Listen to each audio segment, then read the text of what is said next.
minnətdarıq. Mən təşəkkür edirəm, görüşənə dək. Əməyinizi halal eləyin. Güman edirəm ki, biz birlikdə bütün bu mənzərələri dəyişməyə nail olacağıq və normal insani münasibət şəhərdə, yolda bərpa olacaq.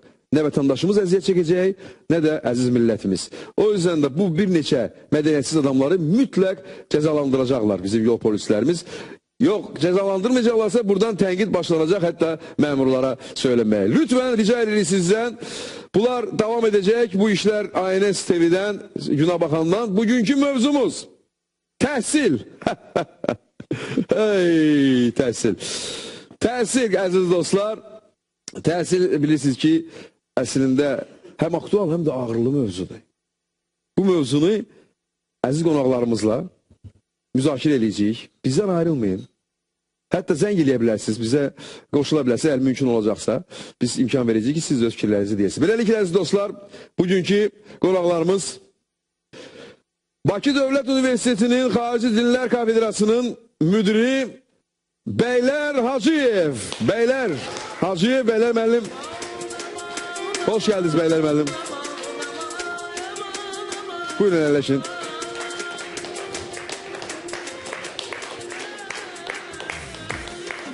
Ağıl Dəryası verişin aparıcısı prodüseri Elçin Bayramov. Əziz qardaşım Elçin gələcək. Elçin, hoş geldin. Çok şahane görmeye Elçin'i. Ve Resulkan Emektar Artisti Nüşabə Ələskərli.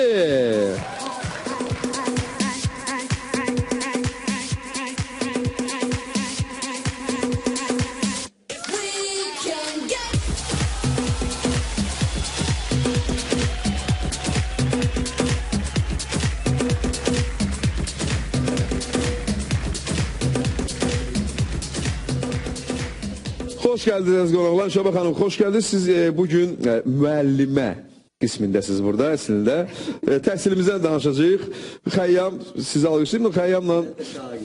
Xəyyam o qədər kükü izləyirlər ki, biraz istirahət edəcək. Söhbətə qulaq asacaq. Özü qozlu kükü izləyirlər maşallah. Telli onu bacarıb. Bəylər, mən sizə sual verəcəm. Çünki biraz da bəlkə kəskin başlayacaq verişimizi. Çünki mənə elə gəlir ki, ne üçünsə savadsızlıq gündən-günə artır. Savadsızlıq. Və təhsilin özündə bir belə qısırlıq var. Biz bəzi proqramlarımızda hətta küçələrdən sorğu keçiririk, sorğu. Yəni ki, özünüz də şahid olmuşsunuz. Hüseyin Cavidi belə tanımırlar. Yəni, çox ağırlı bir mənzərə var. Sizcə nədən bu Bəylər müəllim? Ümumiyyətlə, bütün dünyada təhsil cəmiyyətin ən ağırlı hissəsidir. Nə dünyada mükəmməl, kamil təhsil sistemi var, nə kamil təhsil var. Azərbaycandan danışarkən demək istəyərdim ki, biz bu işin içində olan adamlarıq. Mən özüm Bakı Dövlət Universitetinin Hüquq Fakültəsində 2 qrupda dərs aparıram və kafedra müdürüyəm. Demək olar ki, il ərzində, tədris ili ərzində mən dərslərdə oluram. Mənim qrupumda tələbələr, həmən tələbə adını qazanmış tələbələrin səviyyəsi və eləcə də başqa tələbələrin səviyyəsi mənə aydındır. Siz təsəvvür eləyin, mən o fikirlə qətiyyən razılaşmıram ki, kütləvi savadsızlaşma, kütləşmə gedir. O 25 tələbənin ən azı 18-i yaxşı tələbədir. Bir 6-5 tələbə əla tələbədir. İçərisində 3-4 tələbə ki var, bunlar zəifdir.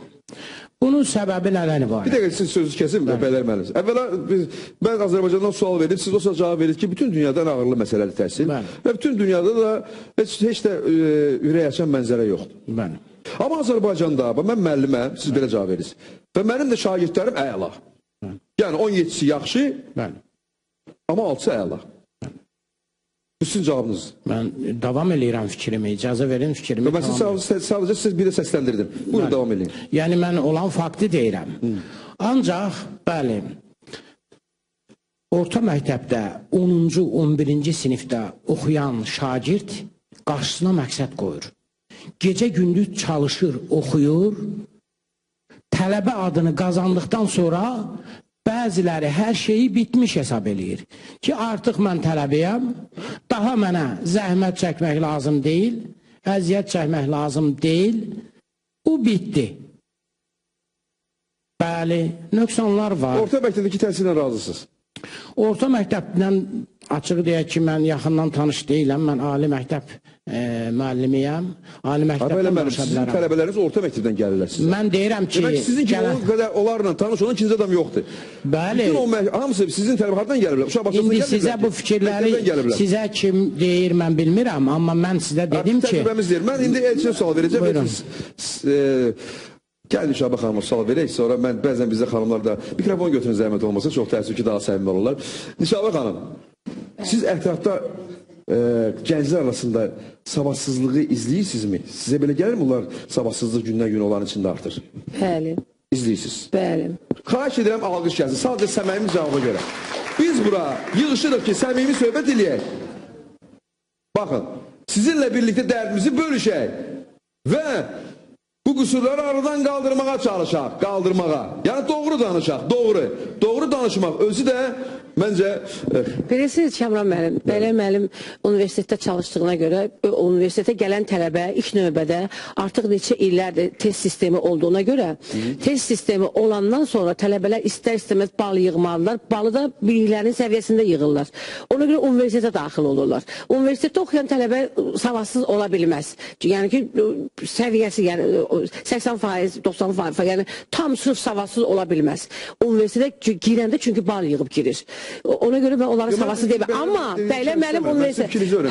Amma mənim öz fikrim ondan ibarətdir ki, bəli, orta məktəb şagirdlərinin 80%-i ali məktəbə girənlərə çıxmaq şərti ilə, çünki onlar oxuyurlar, hazırlıqlarda gedirlər, oxuyurlar da və bal yığırlar da test verib imtahan verir. 80% savadsızlar, bəli. Çünki siz dediyiniz kimi Hüseyin Cavidi tanımırlar, Cəlil Məmmədquluzadəni tanımırlar, ondan sonra aktyorlarımızı, karifeylərimizi tanımırlar. İnşallah bax, bunt qalxıb, bunt. Hər kəs hayqırmaq, bağırmaq istəyir. Yəni insanlar sizdən sadəcə səmiməti və də doğru söylüyorsunuz. Yəni mən bu xalqın qızıyam və istəyirəm ki necə deyirlər, bu səviyyəsi yaxşı olsun. Şagirdlərin səviyyəsi yaxşı olsun. Hadiçədən gördüyünüz bu görüntü vardı. Baxın 2 aydır, 3 coğrafiyadan elementar sual verirsən, məsəl üçün, biz məktəbdə oxuyanda bizim sistem bir başqaydı. Biz məktəbdə oxuyanda biz yuxarı siniflərin proqramına maraqlanırdı ki, Cənubi Amerika hardadır, Şimali Amerika hardadır, Afrika, Avstraliya, neçə materik var. 4 dənə okean olduğunu biz elə 2-ci sinifdən bilirdik. Hindi okeanın sonuçta neçə dənə okean var, heç onu bilmiyor. 4 dənə okean var. Bunu bilməyən uşaqlar var, şagirdlər var. Adı bilikləri yoxdur. Yəni, sadə bir elementar şeylə bilməyən uşaqlar var. Və bu savadlılarla savadsızların faiz nisbəti çoxdur. Savadsızlar çoxdur. Savadlılar var. Heç kəs onu, necə deyərlər, şey eləyə bilməz ki, savadsızdır hamısı. Bir şey biz müzakirə edən İcabə xanım, istəyirəm siz də diqqətlə dinləyəsiniz mənə, əziz qonaqlar. Bir şey biz müzakirə eləyəndə, baxın, biz ümumi mənzərəni müzakirə edirik, ümumi mənzərəni. Təbii ki, istisnalar var. Bəli, istisnalar var. Amma istisnalarla yaşayan cəmiyyət, toplum, istisnalarla yaşayan cəmiyyət, toplum özü bir istisnaya çevrilə bilər. Ümumi faizdən və mənzərədən danışırıq. Hər bir proqramda, televiziyada İnsanları maarifləndirməyə çalışmalıdır. İstəyirsiniz muğamatdan danışaq, istəyirsiniz təhsildən danışaq, istəyirsiniz kosmosdan danışaq. Məncə, televiziya proqramının qayəsi bu. Ümumi mənzərə, gördüyünüz kimi, küçədə gördüyünüz, istənilən ictimai yerdə gördüyünüz mənzərə siz qane edirmi? Gəlin tamaşaçılarımızdan da balaca bir sorğu eləyək. Elçin, lütfən mikrofonu ver. Qane edirmi sizi? Buyurun, sizin sözünüz var. Ben bir söz diyeyim. Adi uşaqlarımız var. Milli dram teatrla, musiki komediya. Onlar bilmirlər ki, orada neynirlər, burada neynirlər. Onların fərqi nədir? Bunu bilməmək məncə Bu adi bir şeydir. Bizim için adi görünebilir.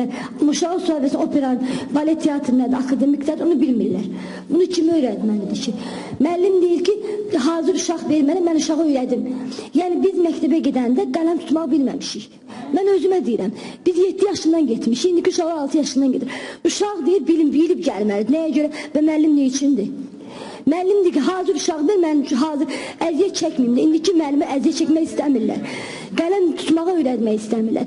Nəyə görə? Ona görə uşaqların qoyurlar hazırlığa, sonra gedirlər birinci sinifə. Yeri gəlsə biz hazırlığa getməmişik, oxumamışıq. Bəlkə müəllimlərin də bir şikayəti var. Biz müəllimlərin özünün də şikayətindən danışmırıq.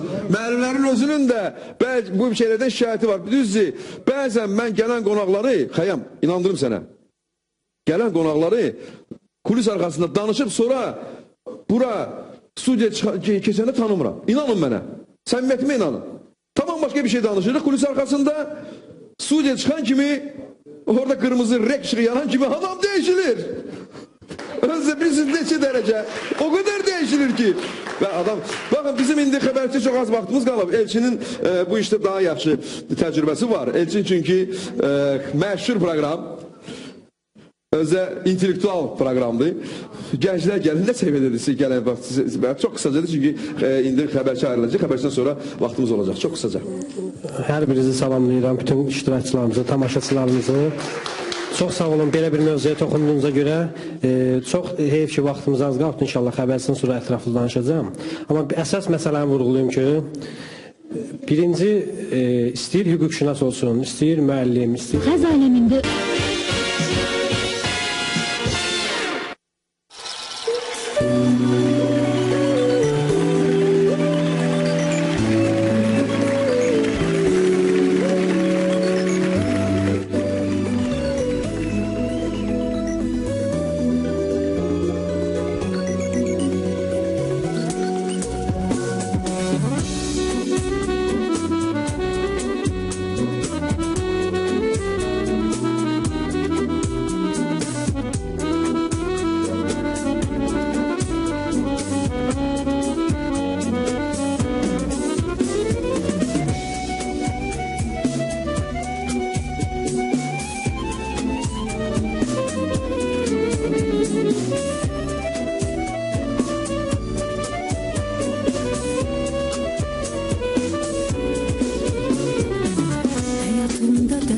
Keder görende yalvarıram o günümde gelmezsen.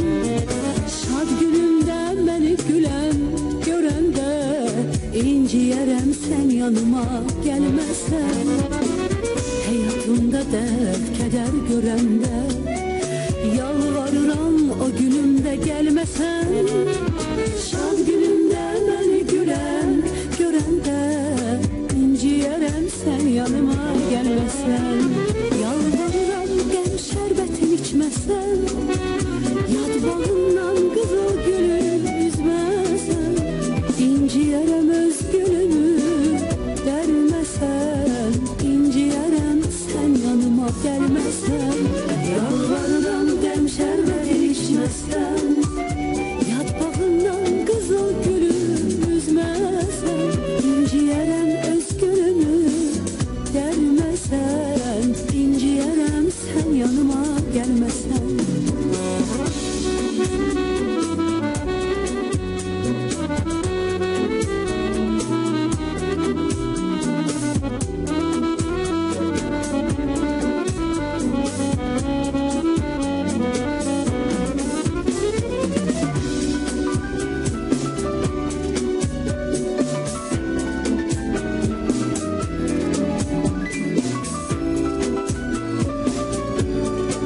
Gülüm olmasan, seninle olan da yalgız değilim. İnciyerem mensiz yalgız kalmazsam. Nefese salınmış yalgız bülbülem. İnciyerem benim gülüm olmasan. Seninle olan da yalgız değilim. İnciyerem mensiz yalgız kalmasam. Yalvarıram gəm şərbətin içməsən. Yad bağından qızıl gülü üzməsən. İnciyərəm öz gülümü dərməsən. İnciyərəm sən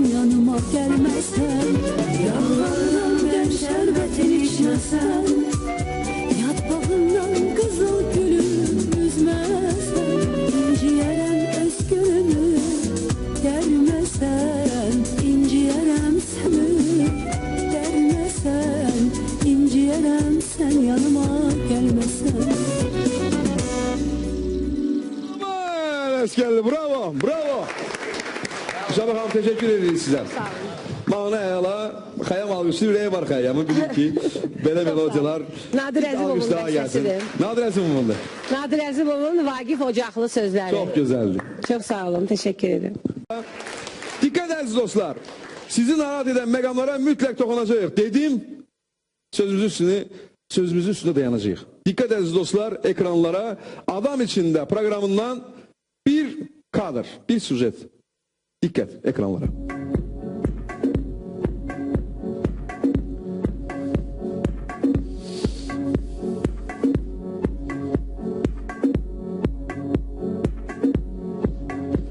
Bu kadrı tamaşa edeceğiz aziz dostlar. Sonra tamaşadan sonra bir sujetimiz daha var. 2 sujet dalbadal ve göreceksiniz ki narahat eden megamlar bizde çok. Buyurun dikkat ekranlara.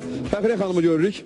Nasıl veriliş apara bilərsiniz ki, bu qədər Ümumiyyətlə mən daha çox mədəni, tarixi bir veriliş istəyirəm. Yəni əyləncə tarixlə maraqlanırsınız.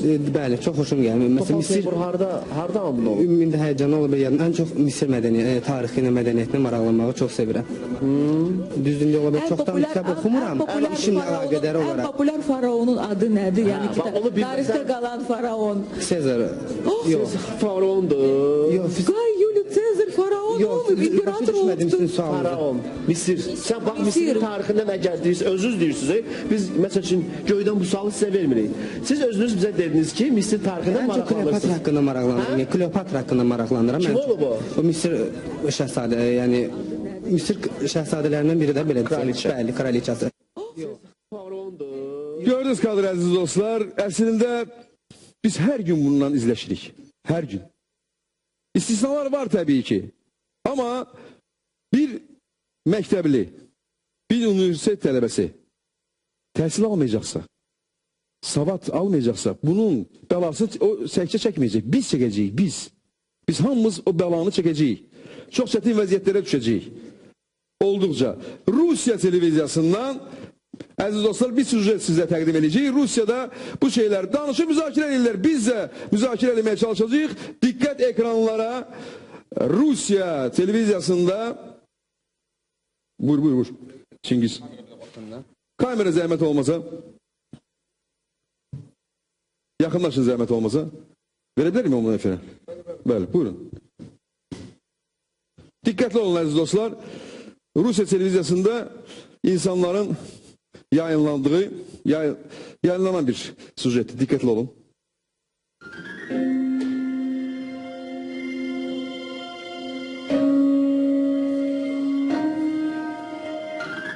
İmtihandadır.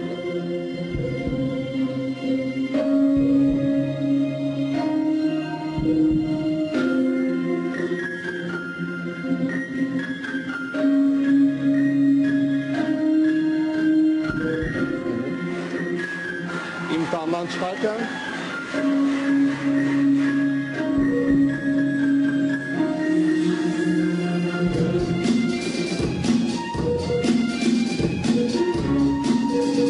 özünü itirdi, hiç ne de bilmedi. İmtihan yadına düştü ve son.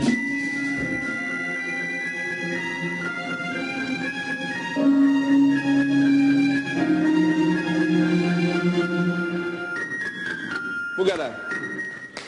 Bence alkış gelsin çünkü içten yanan insanlar bunu çekiblər. Şabak Hanım gördünüz kadr. Çox dəhşətlidir. Mən ümumiyyətlə mənim üçün dünyada ən böyük qiymətli, ən gözəl peşə, ən insanlara lazımlı peşə, 2 peşə sayıram. Biri müəllimlikdir, biri də həkimlikdir. Biri insanın nur verir, savad verir, işıq verir, nə bilim, həyata bir yol verir, yol göstərir. Bir də insanların sağlamlığının üzərində. Bu 2 peşə, bütün peşələr gözəldir. Hamısının öz yeri var. Hər kəs öz yerində olsa yaxşıdır. Amma bu 2 peşəyə bizim, yəni respublikamıza daha çox diqqət olmalıdır. Var da daha da çox olsa yaxşıdır. Və belə kadrlar görən adam əsəbləşir. Çünki bizim də bu yaxında Bəli, bizim də bir yaxında bir problemimiz oldu xəstəliklə bağlı. Biz getdik İrana və orada bir həkim dedi ki, onkoloq həkim dedi ki... Burada həkimə getmişdiniz. Bəli, və demişlər ki, bu əməliyyat olunmalıdır. Onkoloq həkim dedi ki, xahiş edim, mənim sözümü kəsməyin, dedi ki, sizin cənab prezident o qədər gözəl işlər görür ki, o qədər gözəl texnologiyanı gətirib Azərbaycana ki, o qədər gözəl həkim, balnisalar açırlar, maşınlar, yəni bu texnologiyanı, bunu kompüter əsridir, avadanlıq hamısı var Azərbaycanda. Sizin prezidentiniz bunu gətirir. Amma onu idarə edən, o maşını sürə bilən sürücülərimiz yoxdur deyir. Sürən də gedib avariya eləyir. İstisnalar var. Yenə deyirəm, hamını bir yerə biz qoymağa. Gözəl həkimlərimiz var, savadlı həkimlərimiz var. Amma tək-tükdə iş bitmir. Yazılmışdır ekstreni əməliyyat. Birdən biri gəlib ekstreni əməliyyat lazımdır. O da onu bacarmır. Bu insan həyatıdır. Bu meşoq deyil ki bu. Siz başınıza gəldi. Dediniz ki, biz getdik İrana. Və o onkoloq həkim söz verib ki, sağaldacaq və şükür Allah'a bu qədər ki, yaxşıdır. Yəni, ayın 29'u bir də gedir. Birdən-birə sağlam. Burada verilən diaqnozu baxdın mı? Bir söz söyledim ona İranda. Diaqnozu xərçəng xəstəliyidir də. Yəni, diaqnoz elə odur. Amma burada əməliyyat eləmək istəyirlər. Burada əməliyyat eləmək istəyirdi, amma orada söylədilər ki, şiş çox böyükdür. O şişi bıçaq dəysəydi öləcəkdi. Bəlkə də... Yəni, adam masanın üzərində, cərrahi masasında bəli, bəli. Şabaq xanım, minlərlə insanlar ölkəmizdə bu şikayətdən bu şikayətlidirlər. Bax, bu şikayətlər çoxdur. Eşidirsiniz, hər gün eşidirsiniz. Minlərlə insanlar Türkiyə İrana qaçırlar. Dövlətimiz böyük pullar xərcləyir. Bəli. Ən gözəl texnologiyalar Azərbaycanda heç İranla müqayisəyə gəlməz bizim texnologiyamız. Problem insan problemi. Biz özümüz. Savad hər şey əldə edir. Oxumaq istəməmək. Amma oxumadan da sonra böyük pafosla danışıqlar sonu belə olur. Bir universitet tələbənin təhsili alması üçündür. Təhsil diplom deyil. Təhsili alması üçündür. Qəbul imtahanlarda bilirsiniz, ballar da aşağı salır. Çünki artıq şagirdlərimiz orta bal yığmağa belə hazır deyirlər. Oxumaq istəmirlər. Oxumaq problemi var. Təhsilə dırnaq arası baxırlar. Əsas diplom. Yəni universitetin özünü mahiyyətini anlamayıblar. Yəni bina var, hər şey gözəl, amma biz oraya giririk təhsil almağa yox. Oradan diplom almağa, təhsilsiz çıxmağa. Bir söz də deyim, bunu bəlkə də mən imkan vermirəm qonaqlara, üzr istəyirəm milyon dəfə. O sözümü çatdırmaq istəyirəm. Uşağın özündən də çox şey asıldı. Bizim indiki akademiklərimiz, professorlarımız, müəllimlərimiz, yəni universitetdə çalışan müəllimlər, çox gözəl professorlarımız var ki, onun lampa işığında oxuyublar. Bir kənddən məktəb olmayıb, gedib başqa kəndə. Özü asfalt yollar, bilirsiniz ki, kənd yolları nə gündə. Palçıqda, yağışda, soyuqda, qarda... Bəlkə bizə asfalt yollar lazımdır. Belə çıxır. Bəlkə bizə müasir texnologiya lazımdır. Onlar akademik olublar. Oxu verilə oxumur onsuz da. Oxuyan oxuyur. Sən çətinlikdə olma, bizə rahatlıq yaradırlar. Biz o rahatlığın içində savasız olmağa çalışırıq. Buyurun bəylər mənim. Kamran müəllim, bayaq biz başladıq, amma axıra qədər... Yaxşı başlamadıq, düzdür. Yaxşı başladıq, amma axıra qədər qoymadınız danışaq. Söhbət ondan gedir ki, cəmiyyətdə olan nöqsanları görmək və onu deməmək böyük günahdır. Sokrat deyib ki, əgər sən bir məclisdəsənsə, söhbət sənin gözəl bildiyin bir mövzudan gedirsə, sən susursansa, sən dəlisən. Əgər bir məclisdə söhbət sənin tamamilə bilmədiyin bir şeydən gedirsə, sən danışırsansa, sən dəlisən. Ona görə də icazə verin, qoy fikirlərini deyə. Bəli, bütün dünyada olduğu kimi Azərbaycan təhsilində də müəyyən problemlər var. Məsələn, mən özüm 10 dəfə Amerika Birləşmiş Ştatlarında olmuşam. İmtahanlarda iştirak eləmişəm. Los Angeles, Kaliforniya Universitetində imtahan götürən 3 müəllimdən biri mən olmuşam. İngilis dilinin yoxlanılması 4 aspekti özündə ehtiva eləyir. Danışıq, yazma, oxu, qulaq asıb anlama. Tələbə qəbulu dövlət komissiyasında bizdə ancaq onun bir aspekti yoxlanıla bilir. Amerika Birləşmiş Ştatlarında başqa cürdür. Qulaq asıb anlamanı 300 tələbə abituriyent oturmuşdu. Hər birinə ayrıca mətin gedir, qulaq asır, tez-tez oxuyur, sonra suallar verilir. Bunun qulaq asıb anlaması yoxlanıldı. İkinci, hər bir orta məktəbdən ən azı 2 müəllim öz şagirdinə zəmanət verməlidir. Bizdəki kimi görürsünüz, bəzən tələbə gəlir, deyir, mən yazmışam özüm haqqımda. Xəsiyyətnamədə, belə deyək, reference letter deyirlər, recommendation letter. Buna qol çəkin. Mən deyirəm ki, yox, baxım görüm, mən necə istəyirəm o cürə. O yazılan Amerikadakı zəmanət tələbənin xəbəri olmur ki, orada nə yazılıb. Bağlanılır, mühürlənir, göndərilir həmən qəbul komissiyasına. Üçüncü, deməli, bizdə görürsünüz də, bizdə bu texniki imkanlar ola bilsin ki, yoxdur. Amma bunu düzəltmək olar. Amma bunları düzəltmək olar. Yəni, biz bundan, bir faktı hamınız oturanlar indi qulaq asır. Mən tərif üçün demirəm. Müqayisə eləyə Sovet dövrü ilə. Bu saat biliyi, bacarığı, savadı, qabiliyyəti olan hər bir şəxs tələb olur. Kənarda qalmır. Bunu hamı təsdiq eləyə bilər. Sovet dövründə necə idi? Sovet dövründə isə belə deyildi. Siz özünüz çox gözəl bilirsiniz ki, qabiliyyəti, bacarığı, savadı olan tələbələrin xeyli hissəsi qalırdı kənara.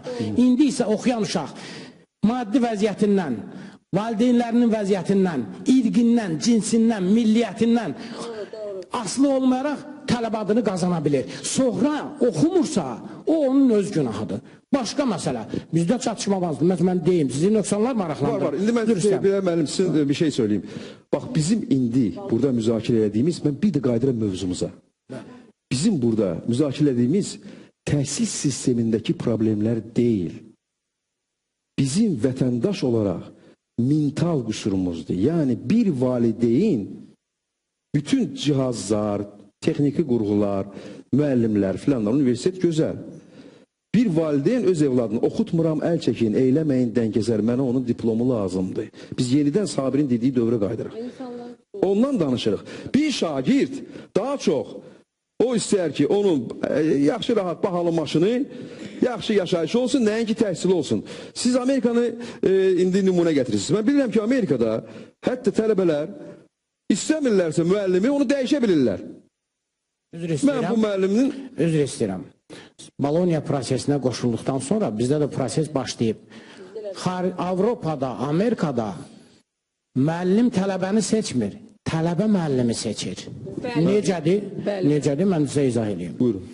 Hər bir yarım ildən sonra müəllim haqqında gizli rəy sorğusu keçirilir. Təqribən 15 bənddən ibarət müəllimin xarici görünüşü, səliqəsi, fənni bilmə səviyyəsi, bilib çatdırmaq qabiliyyəti, vicdanı, obyektivliyi və s.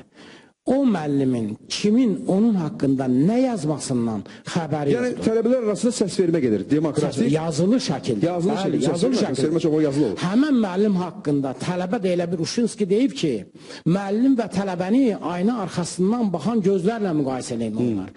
O elə bir gözlərdir ki, ona dünyada müəllimə heç kimdən artıq düzgün qiymət verən bir etalan yoxdur.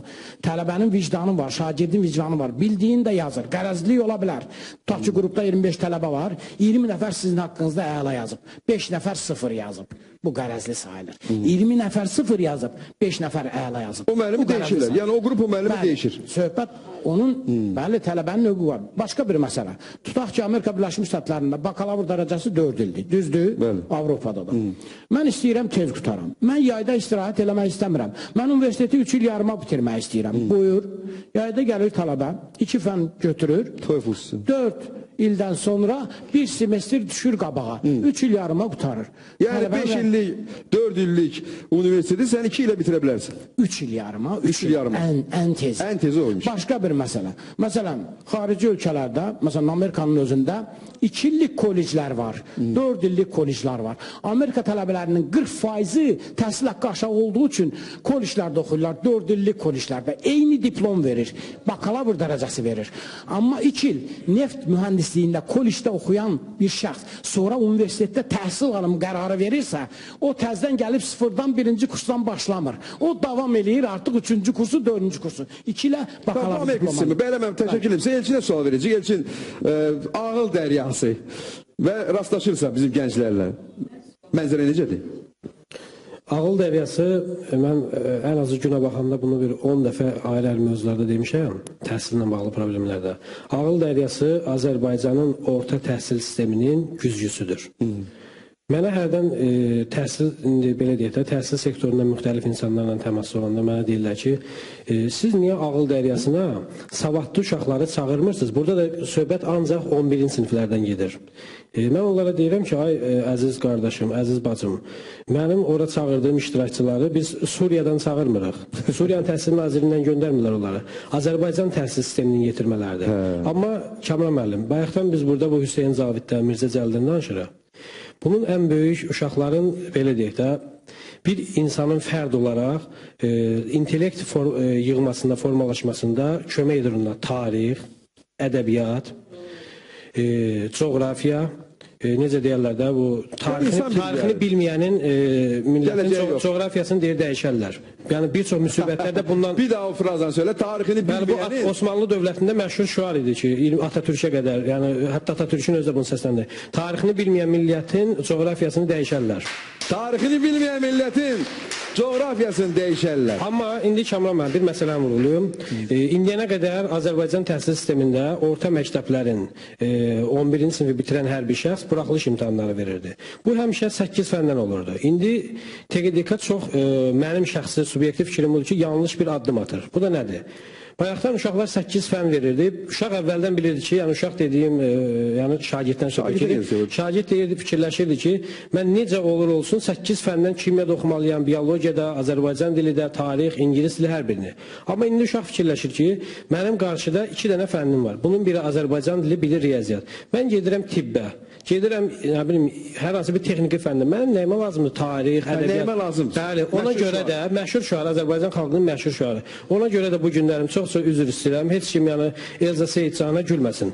Ona görə Elza Seyidcan çıxır bugün cürbəcür şeirlər yazır. Çünki uşaq Hüseyn Zavidi tanımır, amma Elza Seyidcan'ın şeirini oxuyanda deyir ki, hə, tanıdım. Bunu Elza Seyidcan yazıbdır.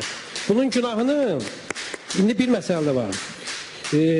Bilirsiniz Kamran müəllim, bir məsələni də vurğulayım ki, bu günlərim ölkədə hər şey nə ağappaq deyil, təhsildən söhbət gedirsə, nə də qapqara deyil. Misal üçün, yol polisi ilə elementar bir şey deyim. Kimsə Azərbaycan xalqının ümumiyyətlə şuurunda biraz qərəz var, biraz yox, kifayət qədər qərəz var. Amma o da yəni ağ-qara deyil, orada da müəyyən hissəsi. Deməli, yol polisi tutaq ki, kiməsə cərimə yazır. Yol polisi həmin cərimə yazılan şəxs və sürücü heç vaxtı razılaşmır ondan. Həmişə özünü haqlı sayır və yol polisinə qarşı onunla bir ikrah nifrət hissi olur. Amma yol polisi onu hardasa hörmət edir. Ta ki, xanım da deyir ki, yaxşı, səni bağışlayıram ki, yol polisi oldu əla. Bugün də təhsil sistemində hər şeyi, belə deyək də, faiz nisbəti ağıl dəyrəsində mən uşaqlardan elementar suallar verirəm. Bu efirə gedən suallarda uşağa sual verilir ki, xəmsəni kim yazıbdır Azərbaycan ədəbiyyatında? Uşaq cavab verir ki, Mikail Müşfiq. Sual verilir ki, coğrafiyadan İstanbul haranın paytaxtıdır? Bu ağıl dəyri. Mənə də irad bildirirlər ki, siz düzgün seçim eləmirsiniz. Xeyr, biz düzgün seçim eləyirik. Ağıl dəryası güzgüdür. Niyə güzgüdür? Orta statistik rəqəm 11-ci sinifi bitirən abituriyentlər hansı ki imtahan verirlər, 120 min təxminən TQDK-dan imtahandan keçir. Bunun statistikaya görə hardasa 30 mini 4 ixtisas qrupu üzrə qəbul olur. Qalan 80 mini, 90 mini qalır çöldə. Həmin bu 80-90 minin də hardasa bir 70 mini minimal keçid balını toplaya bilmir.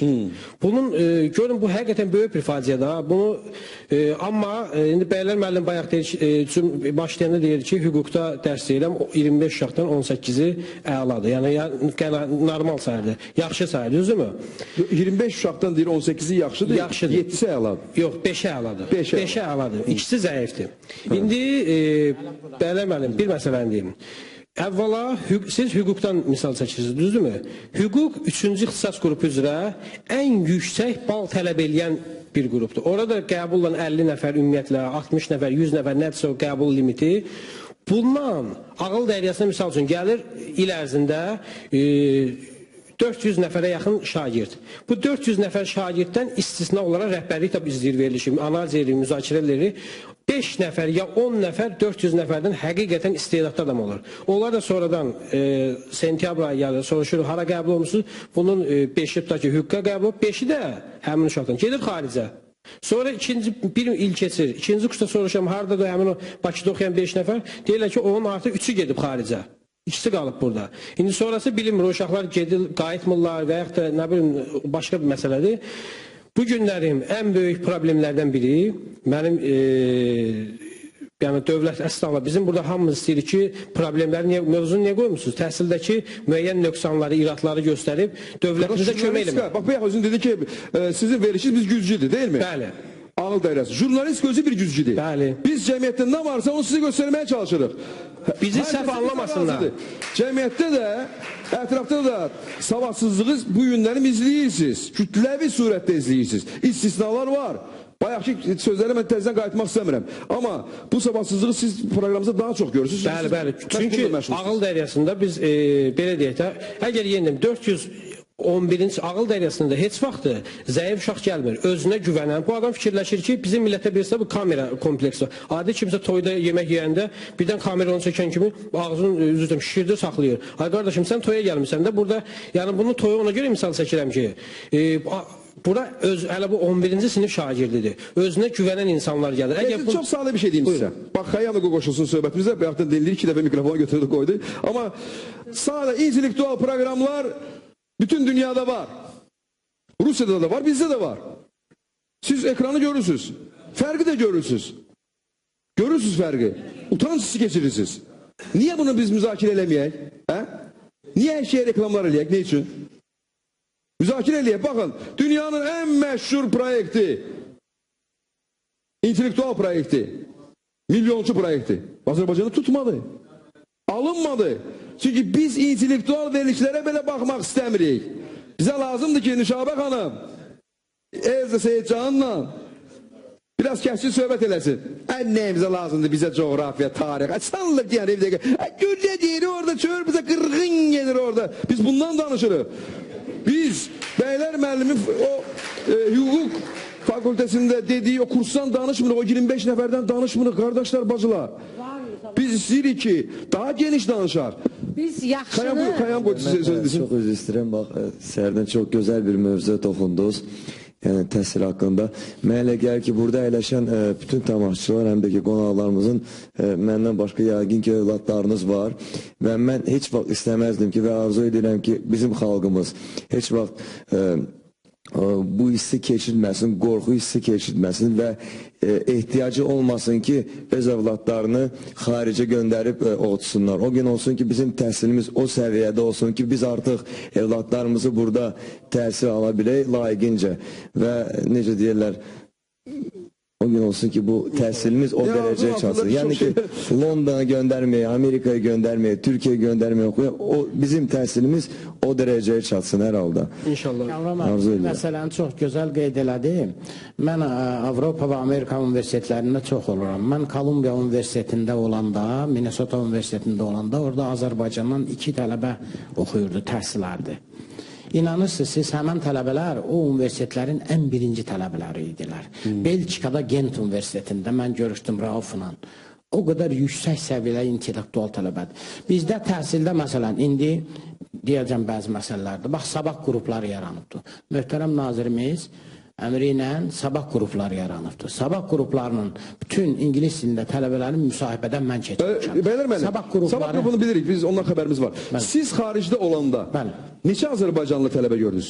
2. Bəli. Minnesota Universitetində mənim gördüyüm onlardır. Ola bilər ki, o universitetdə 61.000 tələbə oxuyur. Mən 61.000 tələbə içərisində onu görürəm. Siz hər adam həyatda görmək istədiyini görür. Bəli. Biz bu günlərim, bax fikir verin, müğənni Xəyyam indi siyanızı arzu elədi. Siz dinlədiniz onun sözünü. O deyir ki, arzu eləyirəm ki, təhsilimiz söhbət Azərbaycanın orada yaxşı oxumasına getmir. Oradakı təhsilin bizimkindən daha üstün olduğundan gedir. Arzu eləyir ki, evlatları olanda o Azərbaycandan kənara getməsin evlatları. Arzu nə üçündür ki, təhsil burada onu qane eləmir. İnsanları təhsil, baxın, hər bir valideyn öz evladını universitetə göndərəndə fikirləşir, mənim buna pulum çatacaq, çatmayacaq. Belə deyə yox. Hər zəsotda, hər imtihanda mən onu, bilirsiniz də nədən danışıram. Belə deyə yox. Niyə deməyək ki bu şeyləri? Baxın, bu evlatlar bizim, o müəllimlər bizim. Biz gələcəyimizə, bax, bayaq əla sözüdür, tarixini bilməyək, gələcəyinə gedə bilməz. Biz gələcəyimizi düşünməyəcəksə, biz çalışacağıq ki, ancaq hər şeyi belə fikirlərin içinə salaq. Hə, Nüşabə xanım? Bəli, mən bir dənə onu demək istəyirəm ki, dünyada birinci onluğu, yəni universitetlərin bilik səviyyəsinin onluğunu birinci yeri Amerika Harvard Universiteti tutur, son 10-cu yeri Sürixdəki universitet tutur.